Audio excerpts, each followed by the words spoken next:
The film opens with the voice of a little girl, Scarlett Sher, narrating about an event that happened in her town of Maybrook 2 years earlier.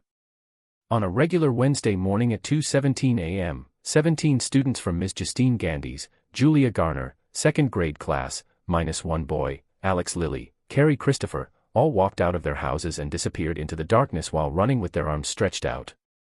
Nobody knows where they went or what caused them to all flee their homes. Justine and Alex are interviewed for any knowledge on the students' disappearances. They don't know anything. Justine. Parents are gathered at the school for a meeting held by Principal Marcus Miller, Benedict Wong.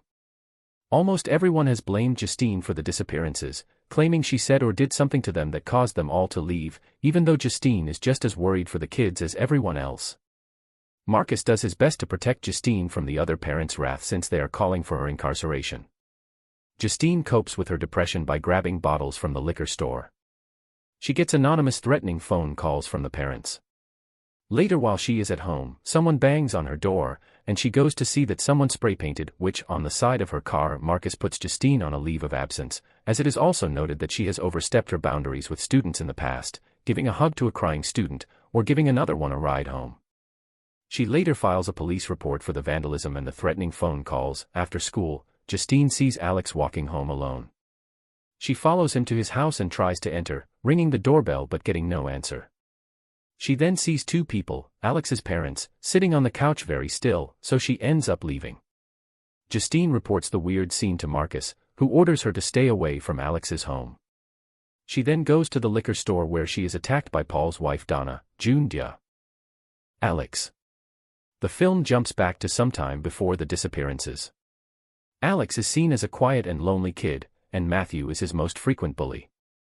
His parents are seen as friendly and loving, but they tell Alex that Aunt Gladys is staying with them for a while since she is unwell.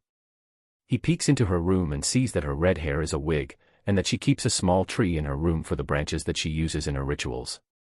Alex returns from school one day to find both of his parents in a catatonic state, while Gladys looks somewhat healthier. When he protests over why his parents are acting weird, Gladys breaks one of her sticks and causes Mr. and Mrs. Lilly to start stabbing themselves in the face with forks until she decides to make them stop. Gladys threatens to harm Alex's parents if he tells anybody about what she is doing with them. Alex spends time keeping quiet and having to feed his parents. Gladys starts to grow weak again, and she requests that Alex bring an object from each of her classmates so that she can get better, and finally leave. Alex takes the name tags of every student from their personal bins, and Gladys tears them up and creates a concoction that summons the children to the Lilly house at 2:17 a.m.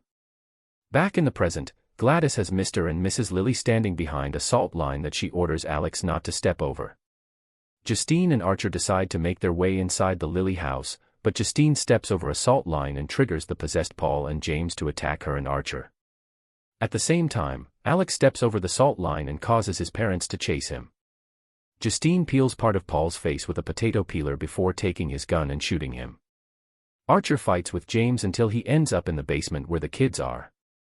Justine blows James's brains out and goes to find Alex.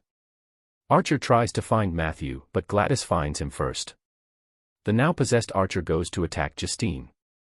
Alex locks himself in the bathroom. At exactly 2:17 a.m. on a regular Wednesday morning, 17 children in the town of Maybrook walked out of their homes and disappeared. Their teacher, Ms. Justine Gandy, is suspected of having some involvement in the disappearances, leading to parents threatening and harassing her. One parent, Archer Graff, whose son Matthew went missing, leads his own investigation into what happened. The culprit is a woman named Gladys, the aunt of Alex Lilly, the only student in Justine's class who didn't vanish. Gladys is a witch who first uses Alex's parents to rejuvenate herself by keeping them catatonic and controlling them to do her bidding. She turns people into her weapons by performing a ritual where she rubs her blood on sticks from a tree she grows, and then using a lock of the intended victim's hair wrapped around the stick, which is broken and makes her weapon, go after the victim, controlling them with a bell. When they are not enough to sustain her, Gladys makes Alex grab items from his classmates, which she uses to summon them to the Lilly house and keeps them there for months. Gladys controls Principal Marcus Miller into killing his husband and then trying to kill Justine, but he fails and is run over by a car. She later possesses Justine's ex, a cop named Paul Morgan, as well as a junkie named James that he apprehended. Justine and Archer put their differences aside and try to investigate the Lilly house. The weaponized Paul and James attack them, while Mr. and Mrs. Lily chase after Alex. Justine kills Paul and James with Paul's gun, but Gladys possesses Archer to attack Justine. Alex performs Gladys' ritual to cause the 17 children to chase after Gladys into the streets, where they tear her to pieces. Gladys' death causes her spells to wear off, breaking Archer and the Lillis from her hold. Archer reunites with his son, who is left catatonic, as are the other kids and Mr. and Mrs. Lily. Alex's parents are institutionalized while he is sent to live with. And that's a wrap on today's review. Whether you loved the film or felt it missed the mark, I'd love to hear your thoughts in the comments below. If you enjoyed this video, don't forget to hit that like button, subscribe for more deep dives into cinema, and ring the bell so you never miss a review. Thanks for watching, and until next time, stay curious, stay critical, and keep watching great films.